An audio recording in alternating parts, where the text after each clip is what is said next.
अब हम question number दूसरा देखते हैं, किसका, उत्तल दर्पण से रिलेटेड ना।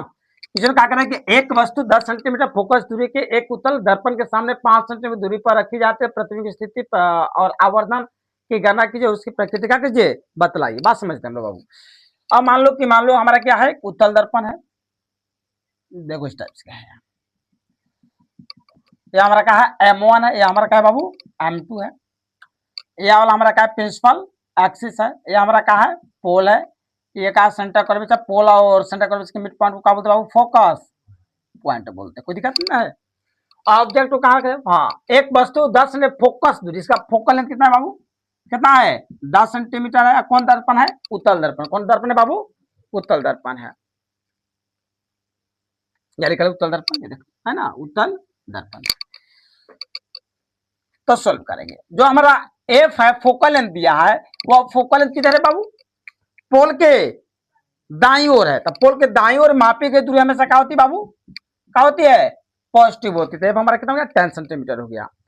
और ऑब्जेक्ट को कितना दूरी पर रखा जाता है, 5 सेंटीमीटर की दूरी पर रखा जाता है, इधर है ना ऑब्जेक्ट किधर रखा जाता है हमेशा बाईं ओर। तो बाईं ओर की मापी गई दूरी हमेशा क्या होगा बाबू नेगेटिव होती है। तो यू का मान कितना हो जाएगा नेगेटिव, यू का मान कितना हुआ -5 सेंटीमीटर है। ऑब्जेक्ट रख दो मान लीजिए, यहाँ देखो रखा, ऑब्जेक्ट पॉइंट साइज के रखो, रख दिया।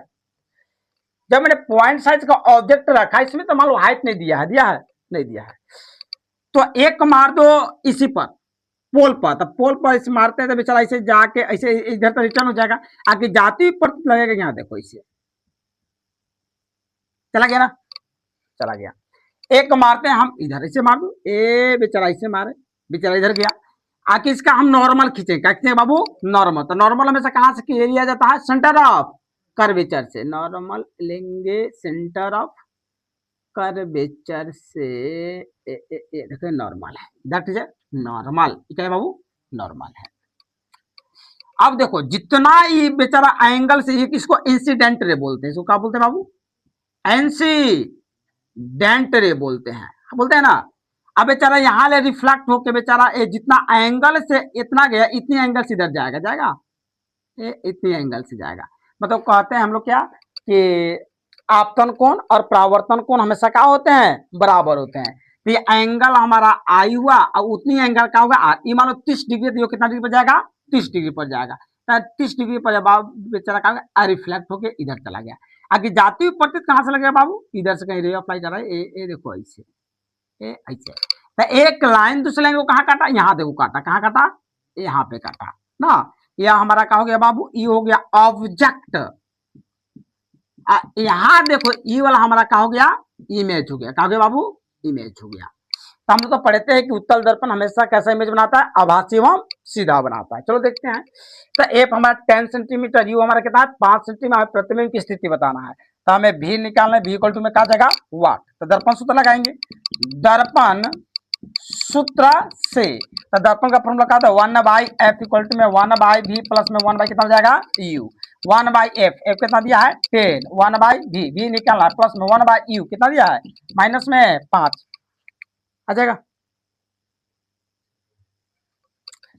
तो 1/10 में 10 हो जाएगा, माइनस द प्लस में 1/10 में 5 इक्वल टू में 1/, कितना हो जाएगा बाबू v। अब यहाँ ले करते हैं 10 और 5 का कितना हो जाएगा बाबू कितना 20 हो जाएगा, 10 गुना के 20 2 आ जाएगा, प्लस में 5 चौके 20, तो 4 कम 4, 1/में भी हो गया। तो हमारा 4 और 2 कितना हो गया बाबू 6/में 20 इक्वल टू में 1/v, 3 गुना के 6, 10 गुना के 20, हमारे पास कितना आया, इसे गुना करो 3v, इसे गुना करो 10 का 10, तो हमारे पास v इक्वल टू में 10.3, इसे भाग देंगे रहेगा 3 3 के 9, 3 3 के 9, 3 3 के 9, यानी v का मान कितना आया 3.3 सेंटीमीटर आया। मतलब हमेशा पोल के दाईं ओर कितना पर बनेगा 3 सेंटी, लगभग 3.33 सेंटीमीटर पर बनेगा। स्थिति तो बन गया हम लोग के। आवर्धन ज्ञात करना है, आवर्धन ज्ञात कर लेते हैं।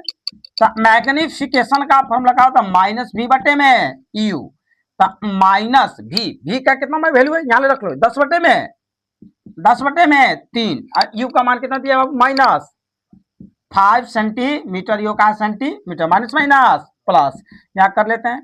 तो हमारे पास कितना होगा 10/3 गुने में ना, नीचे 1 लगा था, 1 कहाँ गया, ऊपर 5 आया, नीचे 5 बना के 10, यानी हमारा 2/3 है। इसे भाग देते 0.666 आएगा, तो 70 के नजदीक हो जाएगा, तो कितना हो जाएगा 0.67 हो गया, आवर्धन निकल गया। उसकी प्रकृति बताइए, प्रकृति आभासी एवं सीधा, यहाँ लिख लेते प्रतः अतः।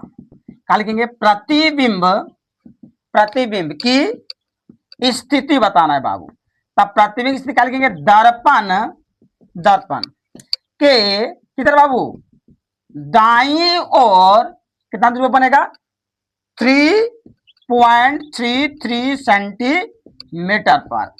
आवर्धन बाबू निकाल चुके हम लोग, आवर्धन मैग्निफिकेशन कितना आया, कितना मैग्निफिकेशन आया, 0.67 आ गया। और प्रकृति बताओ बाबू, प्रकृति, प्रकृति में हमारा क्या आया, आभासी एवं, आभासी एवं क्या आएगा, सीधा। उत्तल दर्पण हमेशा इमेज बनाती है आभासी एवं सीधा, अवतल दर्पण सभी प्रकार की इमेज क्या करती है, बनाती है। कोई दिक्कत, चलो नोट्स